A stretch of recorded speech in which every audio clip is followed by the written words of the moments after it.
E aí pessoal, tranquilo? Tô aqui na minha correria, né, do dia a dia. Aí resolvi parar aqui no meio do caminho pra fazer um vídeo aqui curtinho. Só pra dizer pra vocês que o povo brasileiro está de parabéns pelas manifestações de ontem. Aqui em Brasília foi muito lindo.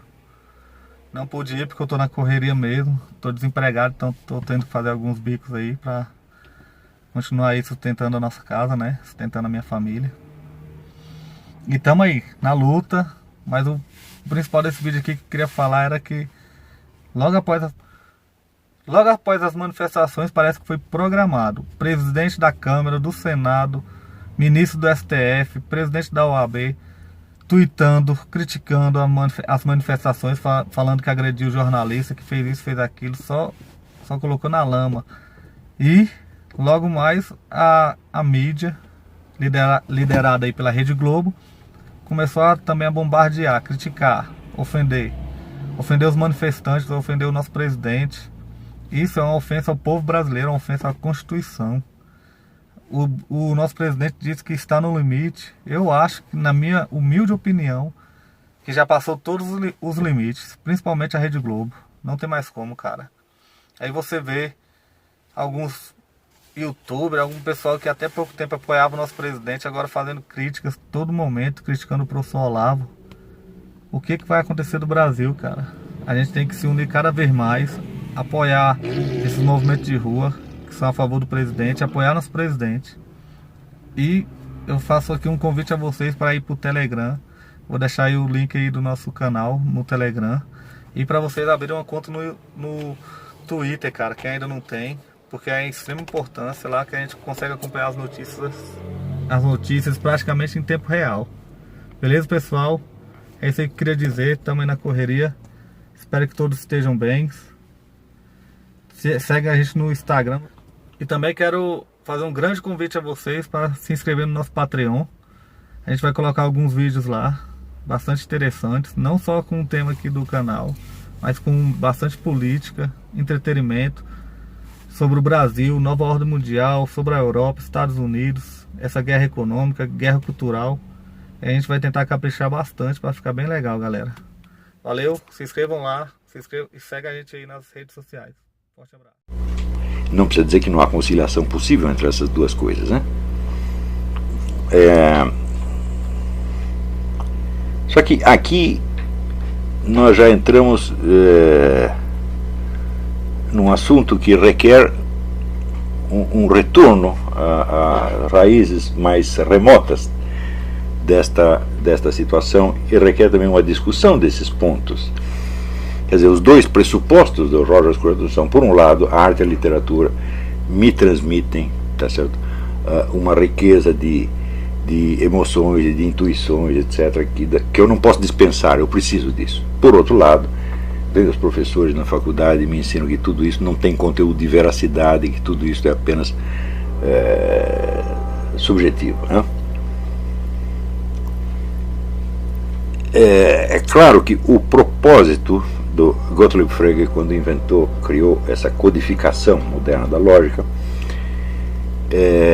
foi criar um máximo de correspondência possível entre cada termo e o seu significado, quer dizer, aquilo que você pensa, e o seu referente, quer dizer, o objeto a que ele está se referindo, né? Porém, se fosse possível, né, uma linguagem assim, então seria possível você ter uma representação exata do mundo, né, que pudesse ser verificada ou confirmada do começo até o fim. Então você teria uma concepção científica integral, né, do mundo que nos rodeia, e tudo que não coubesse nessa concepção científica cairia para o lado, vamos dizer, da arte, da literatura, do subjetivismo. E o fato é que essa concepção não existe até hoje e nem poderá existir jamais, porque o propósito de uma linguagem completa e exata, ela é contraditória com a natureza mesma da linguagem. Quer dizer, por lindo que pareça este projeto de uma linguagem totalmente exata, uma linguagem totalmente exata dispensaria a presença de um mundo. E o fato é que, vamos dizer, essa para mim é uma das teses fundamentais do que eu penso, né?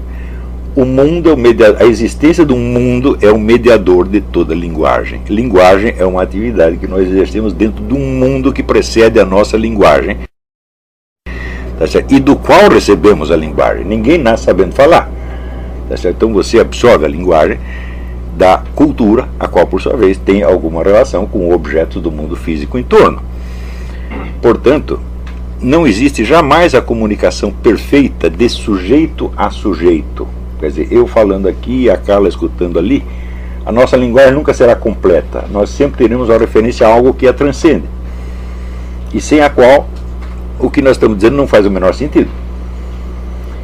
Também é fácil você ver que na linguagem corrente nós frequentemente apelamos a dados do mundo exterior sem os quais ninguém entenderia o que nós estamos falando.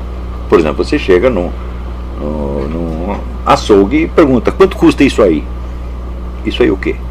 Né?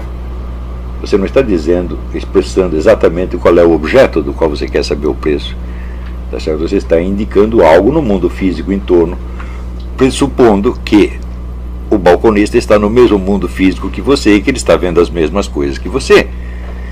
Então, esta presença do mundo em torno de nós, e também dentro de nós, porque nós também somos realidades do mundo físico, este é o mediador de toda a linguagem, e não pode haver nenhuma linguagem completa e perfeita, tá certo? Porque se existisse, ela dispensaria a presença do mundo, e a comunicação, vamos dizer, entre duas pessoas, tá certo? Ele tem um falante e um ouvinte,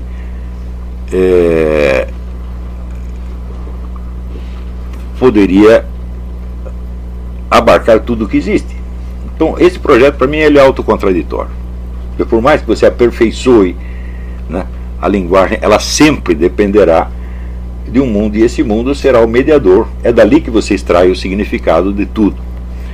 Portanto, a maior ou menor precisão da linguagem não modifica em nada isso aqui. Quanto mais você torna a linguagem precisa. O que significa uma linguagem precisa? É uma linguagem na qual todos os termos estão definidos. O que é definir um termo? É você explicar uma palavra por outras palavras. Essas palavras, por sua vez, estão explicadas por outras palavras, que estão explicadas por outras palavras, que estão explicadas por outras palavras, e assim por diante. Vai chegar um ponto em que a lista das palavras acaba e você tem que apelar a algo que não é palavra, e que por si mesmo não é dizível. É um isso aí qualquer, né? Então, isso quer dizer que, no meu entender, o coeficiente de exatidão da linguagem científica ou matemática é exatamente o mesmo coeficiente de exatidão de qualquer outra linguagem. A linguagem não é aperfeiçoável neste sentido. Ela é formalizável. Porém, quanto mais você formaliza, mais as palavras correspondem apenas a outras palavras, os signos correspondem a outros signos, tá certo? E quando você chega a querer cumprir a exigência científica colocada no começo, que é de corresponder a dados do mundo exterior, esses dados do mundo exterior não são linguísticos, e eles não dizem nada, né? Então, isso significa a relação entre a nossa linguagem e o mundo físico, o mundo que nos rodeia, não só o mundo físico, mas o mundo cultural, histórico, todo, o mundo em geral, né? É muito mais complexa do que podia imaginar um Frege. Você vê que no começo do século XX, Ludwig Wittgenstein esteve profundamente envolvido nesse projeto de criar uma linguagem mais exata. E ele, junto com Bertrand Russell, Bertrand Russell, que era colega dele, tinha a ideia de uma enciclopédia geral das ciências, nos quais todos os conhecimentos científicos existentes seriam, vamos dizer, ordenados logicamente, e isso constituiria uma espécie de filosofia última. O projeto evidentemente fracassou, e em breve o Ludwig Wittgenstein, ele descobriu isso que eu estou dizendo: não existe linguagem exata. Então, daí ele ficou muito perturbado com isso e começou a fazer estudos da linguagem cotidiana. Por exemplo, frases como a vassoura está atrás da porta, coisas desse tipo. Também, a meu ver, isso não leva a grande coisa. Nós só precisamos de uma linguagem exata quando nós não sabemos do que estamos falando. Agora, se eu sei do que estou, se eu sei a que objeto eu estou me referindo, eu jamais conseguirei espremer esse objeto dentro de uma definição completa. Por exemplo, eu digo para você, cadê a Roxane? Digo, muito bem, quem é a Roxane? Me explica. Todo mundo sabe quem é, né? Mas isso não é um conteúdo verbalizável. Se eu começar aqui a descrever a Roxane, primeiro, sempre vai ficar faltando alguma coisa. Segundo, esse conjunto de palavras não substituirá a presença física dela.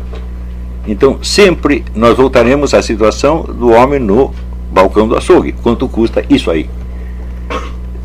Ou seja, a precisão da linguagem não substitui um treco que chama percepção. E, neste sentido, a linguagem de um verso, ela não é mais inexata do que a linguagem de um teorema, ou de uma teoria científica toda formalizada, porque essa teoria formalizada, ela se refere, ela usa termos que estão perfeitamente definidos por outros termos, que estão perfeitamente definidos por outros termos, até que chega um momento que tem um salto, o salto da linguagem para o objeto, tá certo? E neste salto, a língua encontra o seu limite. E o limite da linguagem é exatamente o momento, a fronteira entre ela e o mundo. Se dizer que a linguagem é limitada, eu digo, mas não há nenhum problema em ela ser limitada, porque a linguagem não tem a função de substituir o mundo. A linguagem apenas nos dá sinais para que duas pessoas que estão no mesmo mundo se orientem com relação a elementos que estão nesse mundo. Não é preciso uma precisão maior do que isto. A precisão só se torna necessária quando você já não está falando em descrever o mundo, presta atenção, isso é fundamental. Quando a finalidade da sua linguagem não é descrever o mundo, mas elaborar um projeto que você pretende executar. Por exemplo, se eu quero construir uma máquina, então é necessário que todas as peças e todas as relações internas da máquina estejam perfeitamente descritas. Mas quem faz isso verbalmente? Me mostre uma única máquina no mundo cujo projeto seja inteiramente verbal, sem um desenho, sem uma maquete, sem nada. Isso não existe. Então, a precisão maior da linguagem parece nos dar um domínio técnico maior. Tá certo? Não um domínio descritivo, não um domínio propriamente científico, mas um domínio tecnológico maior. Mas isso também é uma ilusão, porque em algum momento o projeto da máquina, do equipamento que eu preciso, que eu quero construir, vai esbarrar no limite da linguagem e você precisará de um desenho, de uma planta, de uma maquete, e às vezes precisará de algo mais. Esse algo mais é o seguinte: você precisa de alguém que lhe explique como é esta máquina e que lhe mostre como ela funciona. Você imagina aqui, você tem aqui um aprendiz, um estudante, e você tem ali um engenheiro que construiu a máquina. Muito bem. O engenheiro conseguirá explicar para você o funcionamento da máquina. A máquina já está pronta, já foi feito o projeto, já tem a maquete, tem tudo. Agora é só explicar como funciona a máquina. O engenheiro conseguirá transmitir para você em palavras tudo o que é preciso saber para manejar a máquina? Não, ele precisa mostrar a máquina. E ele precisa mostrar ele mesmo mexendo na máquina. Então, daí ele diz, não é assim que se faz, é assim. Transmita isso em palavras. Não é possível. Então, isto quer dizer que este pessoal todo que se dedicou a isso, esse pessoal padecia de um verbalismo, assim, absolutamente mórbido, ao ponto de querer que a linguagem substitua o mundo inteiro. É claro que nesse exame que eles foram fazendo, vamos dizer, das ambiguidades da linguagem corrente, no sentido de tentar eliminá-las, eles fizeram grandes progressos no sentido da lógica, e se tornaram especialistas, experts em descobrir o nonsense na linguagem alheia. E é exatamente o que o Scruton fez aqui. O Scruton, ao longo da vida dele, ele examinou, baseado nesta formação que ele adquiriu em Cambridge, ele examinou a obra de centenas, dezenas ou centenas de outros filósofos, mostrando que eles não estavam dizendo absolutamente nada. Em muitos casos isso é verdade, não estavam mesmo dizendo nada. Tá certo?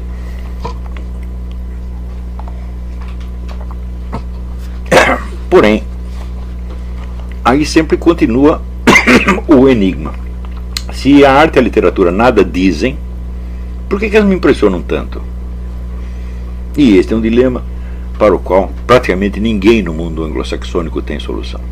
Porque a filosofia analítica é a tradição dominante, tanto na Inglaterra quanto nos Estados Unidos, ao ponto de outras correntes serem expelidas do meio universitário, não existem. Tá certo? Quando aparece um cara um pouco estranho, né, ele realmente é mal recebido. A filosofia analítica virou uma espécie de sindicato, tá? Só entra, é que nem o PT, só entra a nossa turminha. Tá? Então, e evidentemente são o pessoal de uma empáfia descomunal, porque eles acreditam que eles têm a chave do sentido. Nós somos os proprietários daquilo que tem significado, o resto não tem significado. O que é, vamos dizer, já é uma proposta absurda na base. Quer dizer, você pode aperfeiçoar um pouco a linguagem, você pode descobrir um coeficiente maior ou menor de sentido, tá certo? Mas ou descobrir na arte, na literatura, na religião, uma linguagem totalmente desprovida de sentido, ou ao contrário, você conseguir construir, né, uma linguagem perfeita e sem ambiguidade nenhuma, essas duas coisas são absolutamente utópicas e, mais ainda, desnecessárias. Então,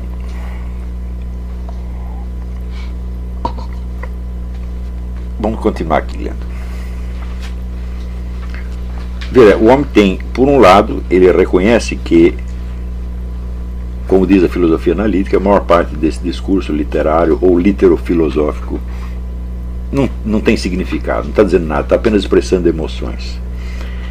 E por outro lado, ele, quando vai para o lado da filosofia analítica, ele sente que está entrando num cemitério. Então, por um lado, você tem uma confusão, quer dizer, uma coisa que é viva e emocionante, mas totalmente caótica, e por outro lado você tem um negócio totalmente organizado, mas que é um cemitério. Isto é a mente anglo-saxônica. Claro que existem exceções, existem pessoas que transcenderam isso formidavelmente, mas no geral é isso que você encontra.